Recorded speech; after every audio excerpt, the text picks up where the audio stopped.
بزرگ گزرے ہیں جن کا ذکر کرتے ہیں حضرت فقی ابو اللیث سمرقندی رحمت اللہ علیہ، ان کا نام تھا ابن شبرمہ رحمت اللہ تعالی علیہ۔ انہوں نے ایک بڑی پیاری مثال دی اور ذکر کیا ایک بڑی پیاری بات کو، جس کو فقی ابو اللیث بھی بیان کرتے ہیں۔ انہوں نے فرمایا ہم بڑے عجیب لوگ ہیں، حکیم، ڈاکٹر، طبیب کے کہنے پہ، ایک دنیا کے ڈاکٹر، حکیم اور طبیب کے کہنے پہ ان چیزوں کا استعمال کو تو چھوڑ دیتے ہیں جو حلال بھی ہیں، طیب بھی ہیں، فائدہ والی ہے۔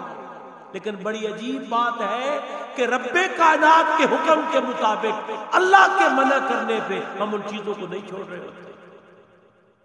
اللہ پاک نے ان چیزوں کو منع کر دیا، ہم ان چیزوں سے باز نہیں آتے، ان چیزوں کو نہیں چھوڑ رہے ہوتے۔ شراب اللہ نے کسی حکمت کے تحت حرام کی، سور کسی حکمت کے تحت اللہ نے حرام کیا، مردار کسی حکمت کے تحت اللہ تعالیٰ نے حرام کیا۔ سینکڑوں حکمتیں اہل علم نے ان کو بیان کیا، جن کو آج سائنس بھی واضح کر رہی ہے۔ لیکن میرے سامعین، بڑا عجیب معاملہ ہے، حکیموں کے کہنے پہ حلال اور طیب چیزوں کو اس لیے منع کر، اپنے آپ کے لیے منع کر دیا کہ اس دنیا میں ہماری صحت خراب نہ ہو جائے، اس دنیا میں ہماری طبیعت پہ برے اثرات نہ پڑے۔ لیکن اگر آخرت ہماری خراب ہو رہی ہو، آخرت کی زندگی پہ جن چیزوں کے استعمال پہ برے اثرات مرتب ہوتے ہیں، ہمیں چاہیے ہم ان چیزوں سے بھی اپنے آپ کو باز رکھیں۔ اگلی بڑی پیاری آیہ مبارکہ سورۃ النحل کی آیہ مبارکہ نمبر 114، اللہ پاک نے یہی آیت طیبہ تیسرے ایک اور رنگ میں بیان کی۔ فرمایا فَكُلُوا مِمَّا رَزَقَكُمُ اللَّهُ حَلَالًا طَيِّبًا، اور یہ بات بیان کرنے کے ساتھ ہی فرمایا وَاشْكُرُوا نِعْمَتَ اللَّهِ إِن كُنتُمْ إِيَّاهُ تَعْبُدُونَ، اگر تم اللہ کی عبادت کرتے ہو تو حلال و طیب کھاؤ اور اس کے بعد اللہ کا شکر ادا کرو، اللہ کریم کا شکر ادا کرو کہ رب کائنات نے آج کس مادیت کے دور میں، آج کس افراتفری کے زمانے میں ہمیں حلال بھی بخشا اور طیب بھی عطا کیا۔ یقیناً آج کے زمانے میں تو یقیناً شکر لازم ہے اور حد سے بڑھ کر لازم ہے کہ رب کائنات کا شکر ہے کہ مادیت اور افراتفری کے زمانے میں کہ جب ہر کوئی نفسی نفسی کر رہا ہے، اللہ نے اگر کسی کو حلال و طیب بخشا ہے، یقیناً یہ مقام شکر ہے، مقام شکر ہے۔ اب سورہ مومنون کی آیہ مبارکہ نمبر 51 ہے، اس کے ساتھ میں ایک حدیث پاک بھی پیش کروں گا جو حضور سید کائنات کا فرمان اسی کے ساتھ متصل ہے۔ حضور نبی اکرم صلی اللہ تعالی علیہ وسلم کے فرمان پاک سے پہلے آیہ مبارکہ کو سنیں۔ اللہ پاک فرماتا ہے یا ایھا الرسل، اللہ پاک رسولوں سے مخاطب ہے، اپنے نبیوں سے مخاطب ہے، اپنے انبیاء کو مخاطب کر کے رب کائنات فرماتا ہے یا ایھا الرسل کلوا من الطیبات، تم بھی طیبات ہی استعمال کیا کرو، طیبات ان کو، کیونکہ درجہ ان کا بہت اونچا ہے، حلال کو تو وہ آگاہ ہے نا حلال کے اوپر، اسی لیے رب کائنات نے فقط طیب کے اوپر بات کر دی، فرمایا کلوا من الطیبات، تم بھی طیب چیزوں کو استعمال کرو، پاکیزہ چیزوں کو استعمال کرو، اور وَاعْمَلُوا صَالِحًا، اور صالح اعمال کرو، انی بما تعملون علیم، جو کچھ تم کرتے ہو نا میں جانتا ہوں، تم جو کر رہے ہوتے ہو میں جانتا ہوں۔ اب اسی کے ساتھ حدیث پاک ہے جس کو امام مسلم بھی بیان کرتے ہیں کہ حضور نبی اکرم صلی اللہ علیہ وسلم نے فرمایا ان اللہ طیب، اللہ پاک خود بڑا طیب ہے، بڑا پیارا ہے، طیب ہے، لا یقبل الا طیبا، اور اللہ پاک طیب کو ہی پسند کرتا ہے۔ اللہ پاک بھی طیب ہے اور اللہ پاک طیب پاکیزہ کو ہی پسند کرتے ہیں۔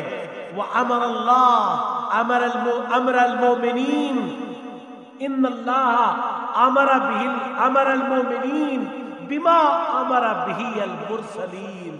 فرمایا اللہ پاک کی شان دیکھے، اللہ نے جو حکم پہلے پیغمبروں کو دیا تھا وہ حکم اللہ نے غلامان مصطفیٰ کو دیا.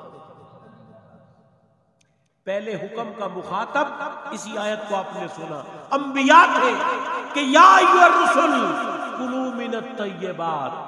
پہلے رب کائنات نے طیب چیزوں کے استعمال پر اللہ کریم نے متنبہ کیا اور متوجہ کیا تھا نبیوں کو. وہی حکم اللہ نے غلامان مصطفیٰ کو بھی دیا. اللہ پاک نے فرمایا یا ایھا الذین آمنوا کلوا من طیبات ما رزقناکم. جس طرح رب کائنات نے نبیوں کو فرمایا تھا کہ طیبات استعمال کرو، اللہ نے اسی طرح مومنوں کو فرمایا، ہمیں بھی اہل ایمان کو، کہ تم بھی پاکیزہ چیزوں کو استعمال کرو. یہ آقا کریم صلی اللہ علیہ وسلم نے ذکر کیا. اور اس کے بعد حضور نبی اکرم صلی اللہ علیہ وسلم نے فرمایا ایک آدمی کا ذکر،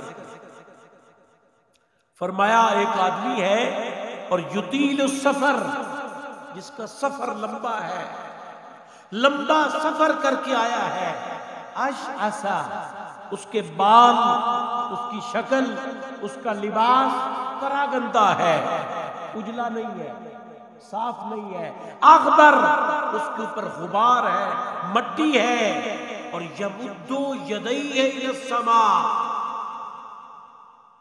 دعا میں اپنے ہاتھوں کو آسمان کی طرف پھیلا دیا ہے، دعا مانگ رہا ہے اور کہتا ہے یا رب یا رب، اے میرے رب اے میرے رب، دعا مانگ رہا ہے. لیکن وَمَطْعَمُهُ حرام، اس کا کھانا حرام کا ہے، اس کا کھانا حرام کا ہے. مشربہ حرام، اس کا پینا حرام کا ہے. وَمَلْبَسُهُ حرام، اس کا تو لباس بھی حرام ذرائع سے آیا ہے. وَغُذِّيَ بِالْحَرَامِ، اس کی جو غذا چیزیں بنی وہ بھی حرام کی ہیں. فَأَنَّىٰ يُسْتَجَابُ لَكُمْ، اس کی دعا کو کیسے قبول کیا جائے؟ آؤ اس حدیث پہ غور کرو، قابل توجہ حدیث طیبہ کہ ایک آدمی لمبا سفر طے کر کے آیا ہے، ظاہری طور پر بڑی انکساری ہے، ظاہری طور پر اس کی شکل، اس کی وضاقتہ میں انکساری ہے، عاجزی ہے اور نہایت درماندگی ہے کہ لباس پر مٹی، چہرے پہ مٹی، بالوں پہ مٹی، اور بالکل سادگی اور عجیب قسم کی کیفیت میں ہے. اللہ کی بارگاہ میں دعا کے لیے ہاتھوں کو پھیلا دیا ہے، اس اللہ کی بارگاہ میں کہ جو خود فرماتا ہے میرے بندو مجھ سے مانگو میں دعائیں قبول فرماتا ہوں. اس اللہ کی بارگاہ میں اپنے ہاتھوں کو پھیلا دیا، دعا مانگ رہا ہے.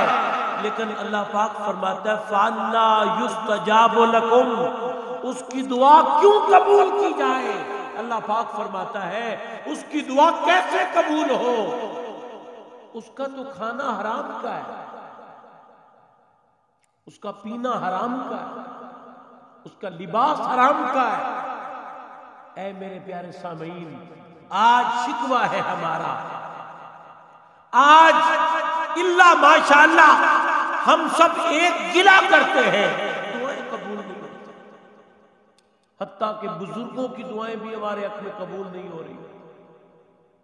یہ مقام غور ہے کہ کیا دعا کی عدم قبولیت میں یہ چیز تو نہیں آڑے آ رہی کہ ہمارے آمدن کے ذرائع جو ہیں ان میں کہیں پہ کوئی خامی ہے، کوئی کمی آ گئی. ہمارا رزق، ہمارا کھانا، کہیں اس میں کوئی کمی آ گئی ہے، اسی لیے ہماری دعائیں قبول نہیں ہو رہی. صالحین کی ہمارے حق میں دعائیں قبول نہیں ہو رہی. غور کریں، اور لباس کو دھونے والے 100 بار دھو لیں، لیکن اگر لیا حرام مال سے ہے یہ کیسے صاف ہوگا؟ پاکیزہ رزق اجلا اور صاف کھانا پکا لیا، لیکن اگر کھانے جس ذرائع سے لیا وہی حلال نہیں ہے تو وہ کیسے حلال و طیب بنے گا؟ وہ کیسے پاکیزہ بنے گا؟ وہ کیسے صاف ہو جائے گا؟ تو اے میرے سامعین، آج اس مقام پہ بیٹھ کر ہم سب اپنے اس معاملے پہ غور کریں۔